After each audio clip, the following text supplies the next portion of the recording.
en esta oportunidad, el tema que me trae acá con ustedes hoy es hablar un poquito sobre la hipertensión pulmonar persistente del recién nacido.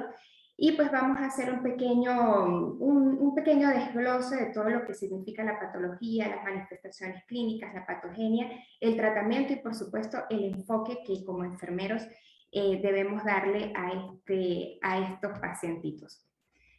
Empezando por lo más simple, tenemos que hablar de la definición. ¿Qué es la hipertensión pulmonar persistente del recién nacido? No es otra cosa que un síndrome caracterizado por un aumento de la resistencia vascular pulmonar con un cortocircuito de derecha a izquierda a través del foramen o del ductus arterioso permeable, que va a cursar con un cuadro de hipoxemia intensa y que puede estar asociado o no a anomalías en el parénquima pulmonar. Pero adicional a esto, no solamente vamos a tener un aumento de las resistencias vasculares pulmonares y una caída en la saturación o en las saturaciones y presiones de oxígeno, sino que este cuadro también va a ir acompañado de una disminución de la resistencia vascular sistémica, una disminución del gasto cardíaco, y esto se debe básicamente a un aumento de la poscarga del ventrículo derecho con una disminución del flujo sanguíneo pulmonar, una disminución del retorno venoso pulmonar a la aurícula izquierda y una disfunción miocárdica grave, que todo esto en general pues obviamente va a comprometer la oxigenación de los tejidos y va a atentar contra la vida del recién nacido. Si hablamos un poquito de los números, si hablamos un poquito de la incidencia de esta patología, tenemos que empezar diciendo que ocurre en 2 a 6 de cada 1000 recién nacidos vivos y que complica esta patología el curso de acción, el curso del 10% de todos los recién nacidos que ingresan a nuestras unidades de cuidados intensivos neonatales. Además de esto, entre el 7 y el 20% de los neonatos que sobreviven a la hipertensión pulmonar persistente van a desarrollar algún tipo de alteración, puede ser a mediano o puede ser a largo plazo, como por ejemplo un déficit auditivo, una enfermedad pulmonar crónica, una hemorragia intracraneal y otro tipo de secuelas. Y en el caso, por ejemplo, de los pacientitos que son sometidos a ECMO, van a tener una mayor probabilidad de desarrollar algún tipo de secuela neurológica. Generalmente entre el 7 al 18% de estos pacientes sometidos a ECMO pueden presentar algún tipo de secuela neurológica. Y si hablamos de la mortalidad, ¿qué es lo que nos dice la literatura? La literatura nos dice que la mortalidad puede variar entre un 10 a un 20% en los países desarrollados y puede llegar incluso hasta un 50% en los países en vías de desarrollo. Y es una cifra importante, es una cifra alarmante, y sin embargo para esta última década estos valores han descendido, y es básicamente porque, bueno, se han optimizado las terapias, y adicionalmente a esto, en los países en vías de desarrollo, a pesar de la limitación de los recursos, hay un mayor acceso a asistencia de tercer y cuarto nivel. Ahora bien, si hablamos un poquito de los factores de riesgo, si tomamos en cuenta los factores de riesgo y de la etiología, hablando específicamente de los factores de riesgo, estos los podemos dividir en dos. Los factores de riesgo se pueden dividir en antenatales y se pueden dividir en postnatales.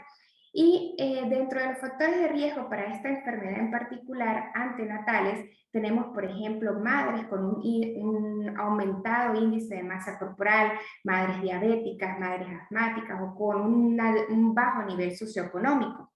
Y en el caso de los antecedentes postnatales, pudiéramos tener entonces los prematuros tardíos, los niños postérmino, los pretérminos tardíos, perdón, sería el término correcto, los postérminos y los pretérminos tardíos. Y otro de los antecedentes que podemos mencionar acá son los niños que han sido obtenidos a través de cesárea segmentaria e incluso que pertenezcan a una etnia afroamericana o asiática. Hay cierta predisposición en ellos o tienen un mayor riesgo de desarrollar este tipo de patologías.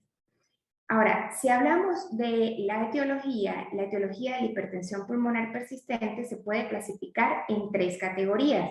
La primera de ellas hace referencia a la vasculatura pulmonar con constricción anormal con o sin enfermedad del parénquima pulmonar. Y aquí vamos a encontrar el síndrome de aspiración meconial. El 50% de los niños con síndrome de aspiración meconial o con el SAM va a desarrollar hipertensión pulmonar persistente. Cuando hablamos del síndrome de dificultad respiratoria del recién nacido, al menos un 5% de los niños con esta patología va a desarrollar hipertensión pulmonar persistente. Los niños que cursan con neumonías o sepsis, aproximadamente el 20% de estos niños puede desarrollar una hipertensión pulmonar persistente del recién nacido. Y acá también aparecen los trastornos como las acidemias, la hipercapnia, las hipoxemias, las hipotermias. El segundo escalafón o la segunda categoría dentro de los factores, dentro de la etiología de la hipertensión pulmonar engloba los problemas en la vasculatura pulmonar hipoplásica. Y por supuesto acá vamos a mencionar la hernia diafragmática congénita, las hipoplasias pulmonares, las masas intratorácicas y los oligohidratmios crónicos. Y la última categoría hace referencia a la remodelación vascular, que en la remodelación vascular vuelve a aparecer la hernia diafragmática congénita, aparece la hipertensión pulmonar persistente del recién nacido idiopática, aparece aquellos niños que tienen un cierre del conducto arterioso en una etapa prenatal, aparece la hipoxia intrauterina crónica, la encefalopatía hipóxico-isquémica, como elementos de la remodelación vascular. Esto es muy importante que lo tengamos en cuenta porque estos son puntos claves a la hora de enfrentar el tratamiento y el manejo de un niño con hipertensión pulmonar persistente. Si hablamos de la fisiopatogenia, con relación acá vamos a empezar, digamos que la fisiopatogenia de la hipertensión pulmonar es bastante compleja porque es una patología que engloba a todo el sistema pulmonar. Tiene una patogénesis compleja y es multifactorial, porque aquí también interviene un factor genético, también está la acción ambiental y algunos factores adquiridos como por ejemplo el estrés oxidativo, el estrés hemodinámico y los procesos inflamatorios. Cuando hablamos de que hay un factor genético, esto es importante que lo tengamos en cuenta, en algunos estudios se ha visto que los niños con hipertensión pulmonar carecen o tienen una disminución en la concentración de L-arginina, que es un precursor del óxido nítrico que tenemos nosotros en nuestro cuerpo. Entonces, por eso se habla de que hay una predisposición genética y que esta triada, estos tres elementos, pues favorecen el desarrollo de la enfermedad. Así que si hablamos de la fisiopatogenia, tenemos que hablar de que vamos a empezar con un desarrollo anormal de la vasculatura pulmonar, con un aumento de la capa muscular de las arterias pulmonares que se va a extender hacia los vasos más distales. Y esto me ocasiona un subdesarrollo de los vasos pulmonares como ocurre en la hipoplasia pulmonar, y va a haber una excesiva muscularización porque hay una excesiva matriz extracelular en la capa media y adventicia. Y esto me trae como consecuencia que haya una disminución del vaso y también haya una disminución de la respuesta vasodilatadora pulmonar. Pero esto no termina acá, porque adicionalmente a esto vamos a tener una proliferación anómala de las células musculares, va a haber un aumento en la producción de elastina, de colágeno, de fibronecitina. Adicionalmente a esto también vamos a tener una degradación excesiva de las proteínas de la matriz debido a un aumento de las elastasas vasculares, y vamos a tener una elevación de los niveles de crecimiento plaquetario.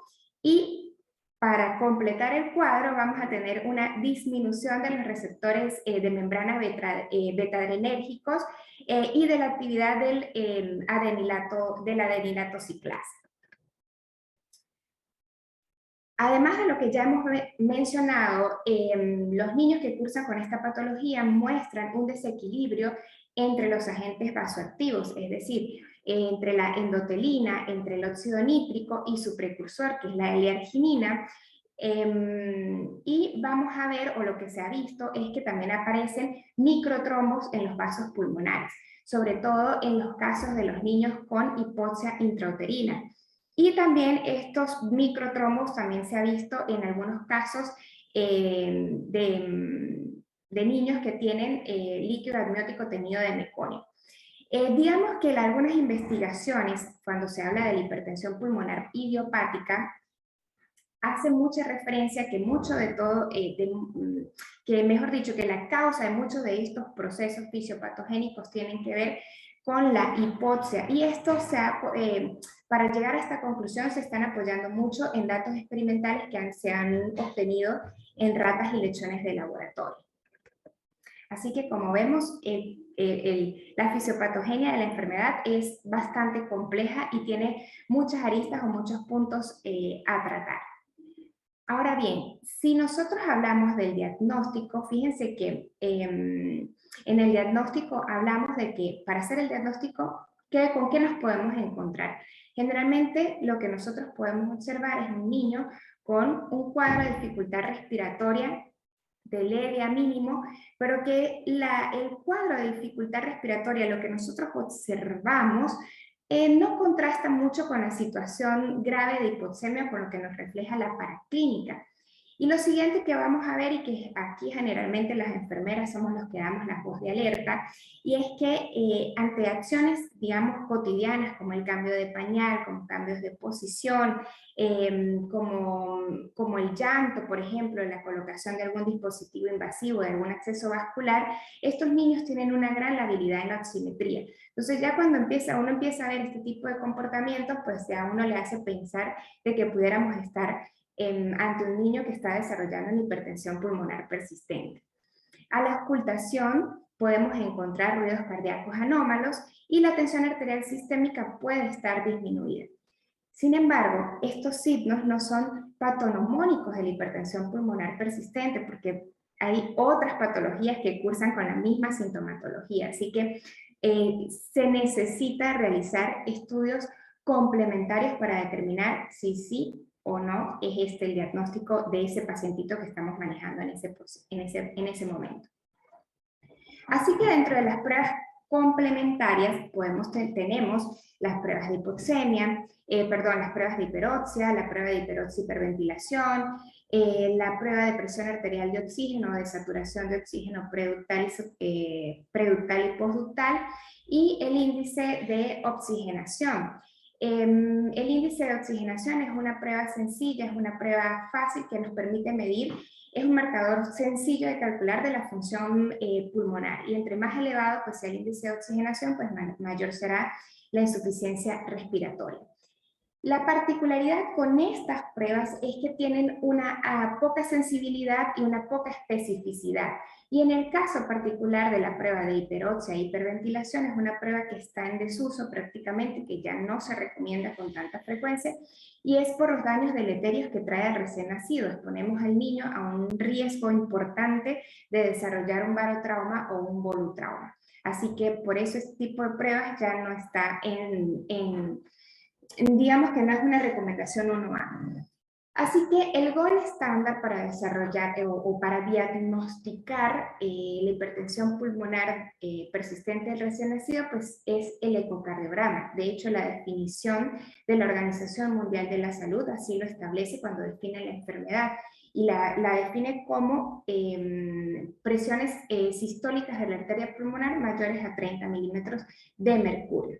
Entonces, la ventaja del ecocardiograma es que es una prueba sencilla, que es una prueba indolora, que puede hacerse al pie de la cama o en este caso de la incubadora del paciente, que permite determinar la afectación cardíaca, permite determinar alteraciones estructurales, pero también nos permite ver y evaluar la respuesta que está teniendo el niño al tratamiento que estamos instaurando, y por supuesto evaluar el pronóstico y la severidad de la enfermedad.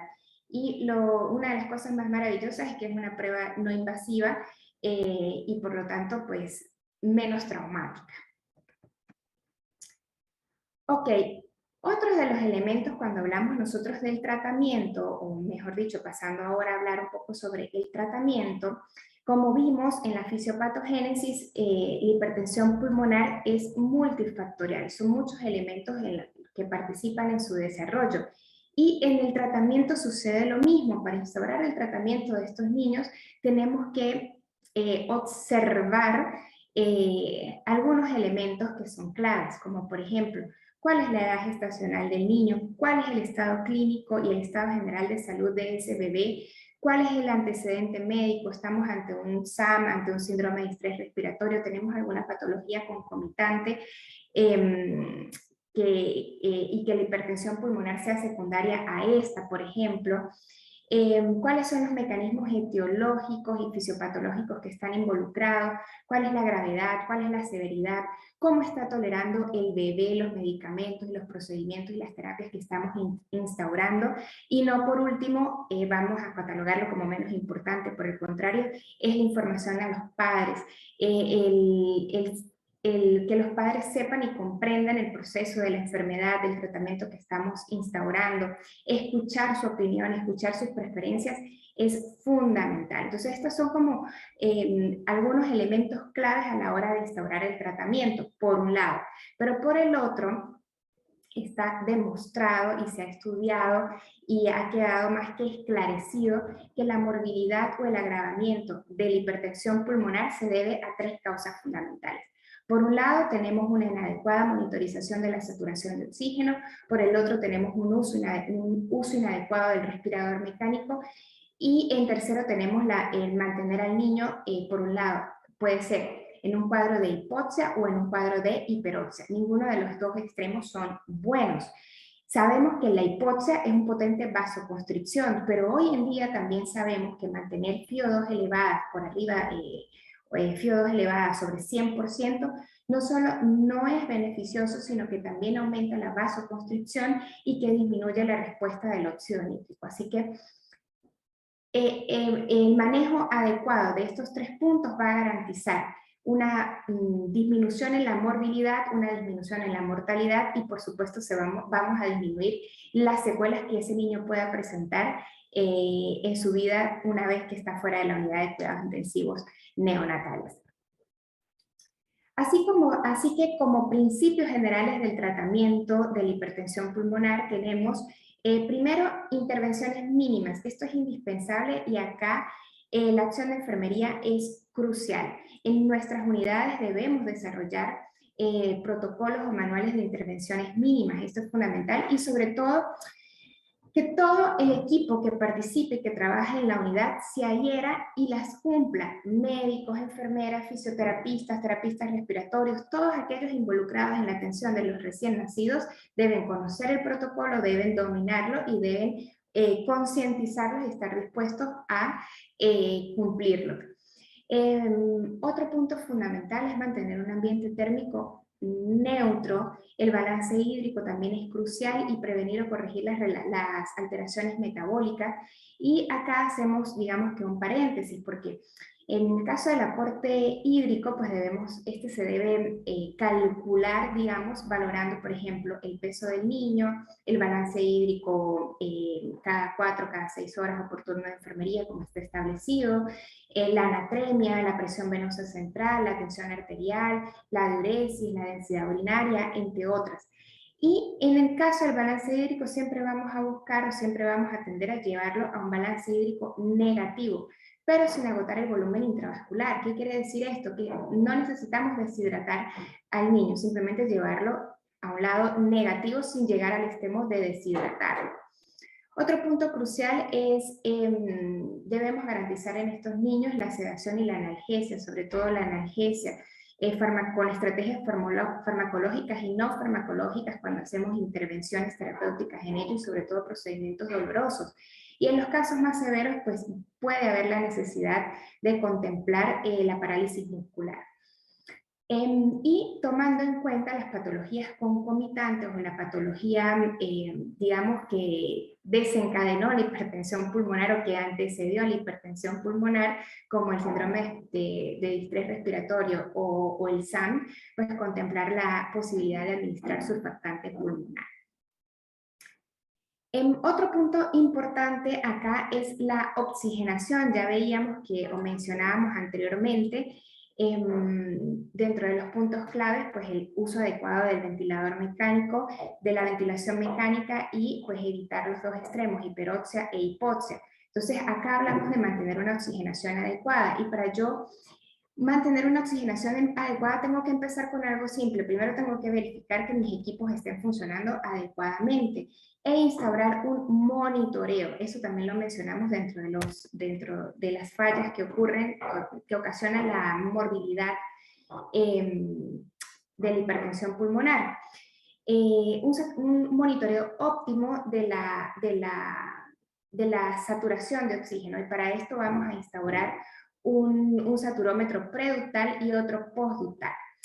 ¿Cuál es mi objetivo? Que mi saturación de oxígeno se mantenga entre 91 y 96%. Por lo tanto, nuestros límites de alarma deberían estar programados entre 90 y 97. Entonces, para yo lograr buscar siempre a través de las estrategias que instaura, mantener una saturación de oxígeno preductal entre 91 y 96%. Y por supuesto, si hablamos de la gasometría arterial, una presión parcial de oxígeno entre 50 a 70 milímetros de mercurio tomada preductal. La hiperoxia aumenta el riesgo de anomalías en el neurodesarrollo, por lo tanto no es nuestro objetivo que el niño esté hiperoxémico. Además de esto, sabemos que FiO2 elevadas son nocivas porque favorecen los cortocircuitos intrapulmonares, es decir, favorecen las atelectasias, produce un estrés oxidativo, ocasiona una peor respuesta al óxido nítrico inhalado. Por lo tanto, pues debemos tratar de evitar. Ahora bien, si hablamos del pH, en el caso del pH, sabemos que hay situaciones o niños que son tienen cuadros de hipertensión bastante severas, que cursan con hipoxemias refractarias, que están en un estado de acidosis metabólica. Y acá el punto siempre es tratar de buscar la causa de qué me está ocasionando esta situación y poder corregirla. Y el bicarbonato poder administrarlo de manera cautelosa. Si bien se sabe que los estados de acidemia disminuyen las resistencias, aumentan, las resistencias vasculares pulmonares, las alcalemias tampoco son beneficiosas, por lo tanto no es beneficioso para ese niño mantener pHs elevados y mucho menos infusiones continuas de bicarbonato para lograr este objetivo.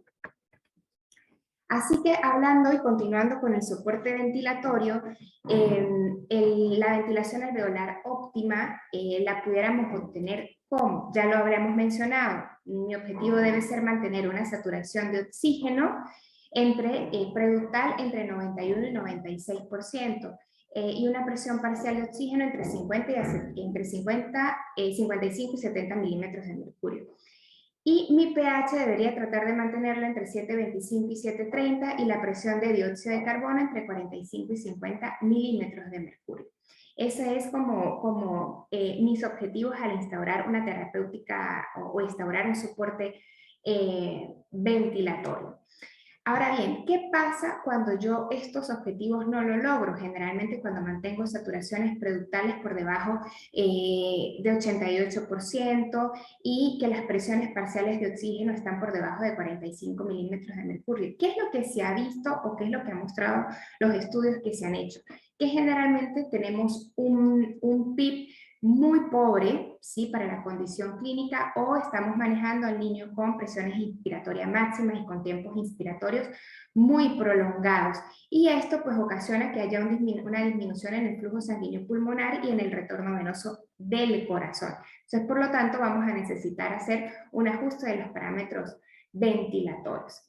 Ahora bien, ¿qué pasa con aquellos niños en que, pese a que yo tengo un soporte ventilatorio óptimo, no mejora y me veo en la obligación de aumentar los parámetros ventilatorios, incluso alcanzar presiones inspiratorias máximas mayores a 30%, mayores a 30 centímetros de agua? En este caso, pues son niños que van a requerir una terapéutica un poco más compleja y de pasar de una ventilación convencional a una ventilación de una alta frecuencia. Y la ventilación de alta frecuencia tiene la ventaja que promueve la insuflación pulmonar uniforme, disminuye el barotrauma y disminuye la presencia de los mediadores inflamatorios. Y esto se logra ¿cómo? Administrando volúmenes muy pequeñitos a frecuencias respiratorias suprafisiológicas. Estudios también han mostrado que la combinación del óxido nítrico inhalado más la ventilación de alta frecuencia consigue mejorar el reclutamiento alveolar y mejora la relación ventilación-perfusión y por lo tanto la acción vasodilatadora del óxido nítrico. Otros estudios también han mostrado que en algunos casos de hipertensiones pulmonares de leves a moderadas, un grupo de niños, un porcentaje relativamente significativo, entre el 10 al 20%, pudieran beneficiarse de un CPAP nasal, y pues un grupo mayor si va a necesitar o va a pasar a ventilación mecánica convencional, y un tercio de la población de hipertensión pulmonar, que niños que presenten con hipertensión pulmonar, pues van a terminar en ventilación de alta frecuencia. Ahora bien, otro punto fundamental es garantizar la perfusión óptima. Y la perfusión, cuando hablamos de perfusión óptima no es sinónimo de una tensión arterial dentro de valores normales. Cuando hablamos de perfusión óptima, hablamos que la bomba, es decir, que el corazón esté trabajando de manera eficiente, que tengamos una poscarga que no sea excesiva y que tengamos un contenido suficiente, es decir, que tengamos volemia suficiente. Adicionalmente a esto, y esto acá intervenimos todas las personas que trabajamos con los niños que tienen esta patología, pues debemos evitar el dolor a toda costa, la hipotermia, los estados de acidosis y la hipercardia, porque estos se han asociado con cuadros de hipoperfusión. Asimismo, el mal uso del respirador, lo que hablábamos con anterioridad, o PIB muy elevados, tiempos inspiratorios muy prolongados, presiones inspiratorias muy elevadas, van a causar una mala perfusión. Así que mi objetivo, hablando justamente de tensión arterial, además de lo que ya hemos visto, sería tener una tensión arterial sistólica en un recién nacido a término entre 70 a 80 milímetros de mercurio y una tensión arterial media entre 40 a 55 milímetros de mercurio. Esos deben ser como o serían los estándares que yo debería tratar de manejar. Obviamente, cada paciente tiene su manera de comportarse, cada paciente y cada trabajo con cada uno de ellos es individualizado, porque cada niño, independientemente de la patología, tiene un lenguaje y nosotros debemos ser capaces de leerlos e interpretarlos para poder ejecutar las acciones necesarias para ayudarlos a salir de estos procesos patológicos en los que se encuentran. Ahora bien, en relación al uso de agentes inotrópicos, si bien es cierto, están indicados cuando necesitamos mantener una tensión arterial o cuando hay una disminución del gasto cardíaco o cuando tenemos una mala perfusión renal, no pueden ser administrados a diestra y siniestra. Tenemos que estar seguros de lo que vamos a administrar. Entonces, si yo tengo un niño, por ejemplo, que tiene una PVC disminuida, una tensión arterial disminuida, ese niño no necesita inotrópicos, lo que necesitamos es una expansión de líquidos, administrar cristaloides o tal vez glóbulos rojos para normalizar la volemia. Ahora, si yo tengo un niño que tiene una tensión arterial, si está hipotenso, pero tengo una presión venosa central que está normal o elevada, pues este niño sí probablemente va a requerir el apoyo de inotrópicos. Entonces, tenemos que ser muy cautelosos a la hora de valorar al niño, de hacer las observaciones, de hacer los registros, de poder manifestar cualquier cambio en la hemodinamia para tomar decisiones oportunas y acertadas. Y verlo pues y valorarlo en su totalidad.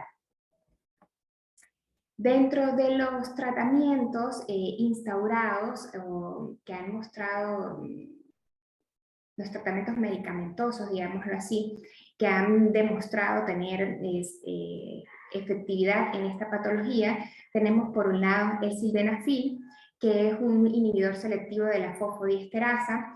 Sin embargo, la administración de sildenafil plantea ciertas inquietudes, sobre todo cuando hablamos de la administración por vía enteral, porque hay niños que tienen, pues, su cuadro está complicado, que ahí la perfusión intestinal está comprometida.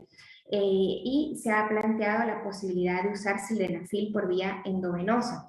Sin embargo, en algunas pruebas pilotos que se han administrado sildenafil en infusión continua a dosis escalonadas, pues sí se ha visto que ha mejorado la oxigenación, pero tiene bastantes efectos adversos y el principal o alguno de ellos es la hipotensión. Así que en estos momentos todavía no está autorizado el uso de sildenafil endovenoso en neonatos para corregir o para manejar o tratar cuadros de hipertensión pulmonar persistente.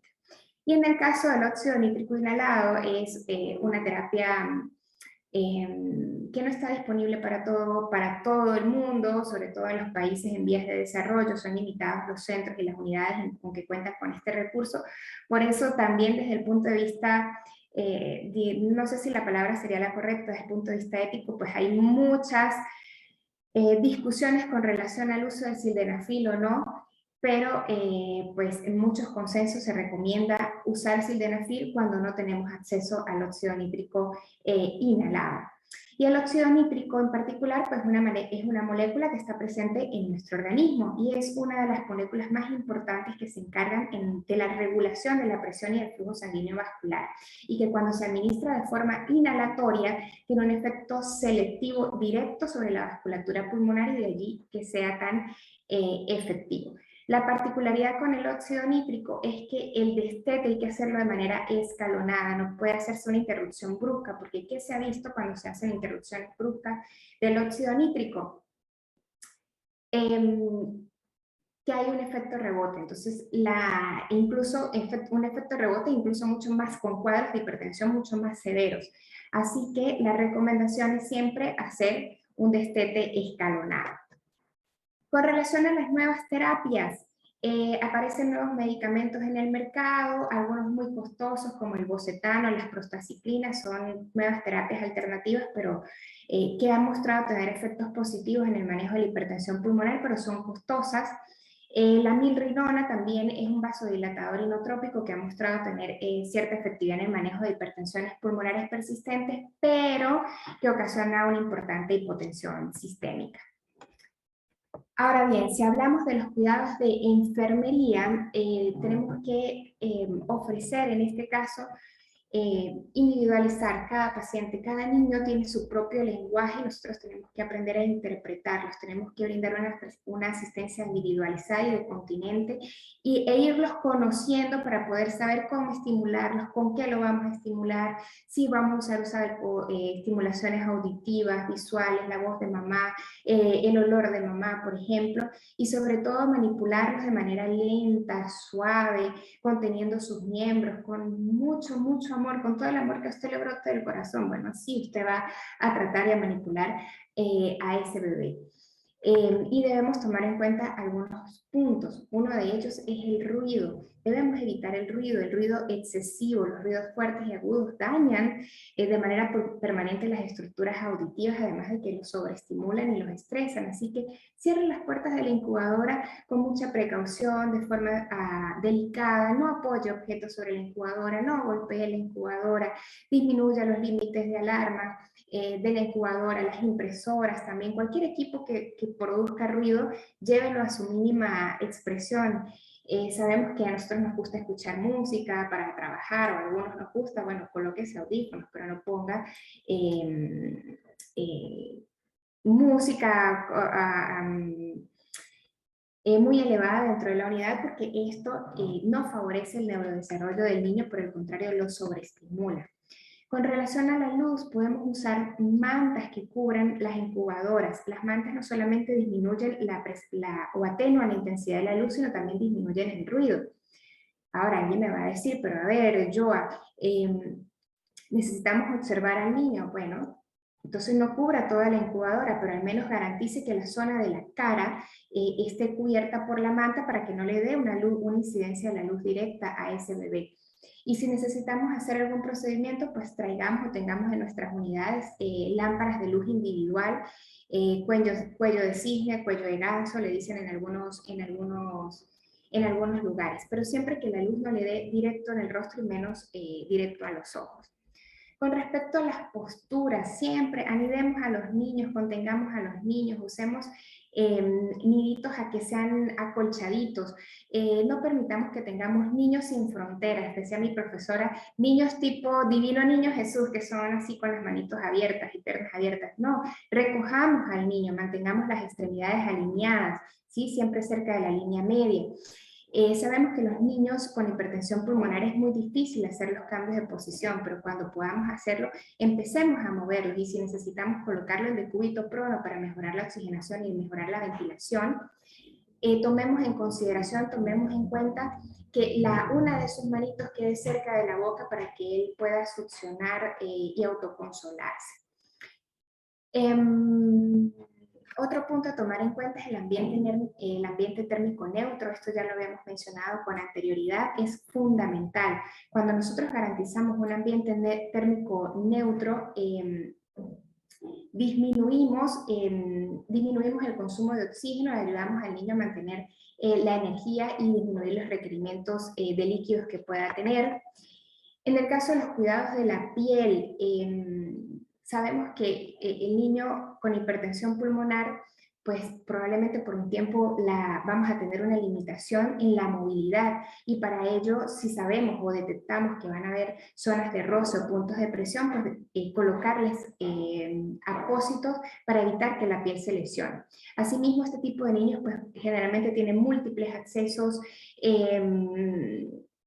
Por favor, cuando fijemos la cantidad de tubitos, cosas que nosotros le ponemos a los niños que se necesita, que lo requiere, usemos la menor cantidad de tela adhesiva, y si necesitamos retirarlo, vamos a humedecerlo con agüita, con aceite, y no lo retiremos de inmediato, dejemos pasar al menos 24 horas para poder retirarlo, para evitar lesionar la piel y causarle dolor. Además de todo esto, por favor, lavémonos las manos, todos, lavémonos las manos, y además de esto vamos a entibiar las manos antes de tocar y de manipular al niño, no lo sobreestimulemos. Imagínense, no sé si a ustedes les pasa, pero yo soy muy friolenta, y a mí alguien me toca con las manos frías y yo salto. Ahora imagínense el impacto que eso tiene para un recién nacido. Entonces, calentemos las manos, calentemos los objetos también que van a entrar en contacto con el niño y evitar también despertarlo bruscamente. Respetemos los ciclos de sueño, hablemosles con cariño, hablemosles suavecito, con amor, así como nos gustaría a nosotros que nos despertaran en la mañana. Si tenemos que aspirar al recién nacido, hagámoslo de manera correcta, no hagamos estas cosas de manera rutinaria porque tengo que entregar el turno y hay que aspirar al niño que sea una vez al turno. No, el niño habla, todo el niño en sí es una expresión, es un vocabulario, aprendamos a leerlo y hagamos las cosas solo cuando el niño las requiera. Y por supuesto favorezcamos el contacto con los padres, esto es fundamental, que mamá, que papá puedan estar allí, que el niño pueda escuchar la voz de sus padres, que pueda sentir su caricia, que pueda sentir su olorcito, es fundamental. Y bueno, para irme despidiendo, les dejo esta frase de nuestra maestra Florence Nightingale, que nos dice que la formación y la experiencia son necesarias para saber cómo observar y qué observar, cómo pensar y qué pensar. Muchísimas, pero muchísimas gracias a todos por su atención.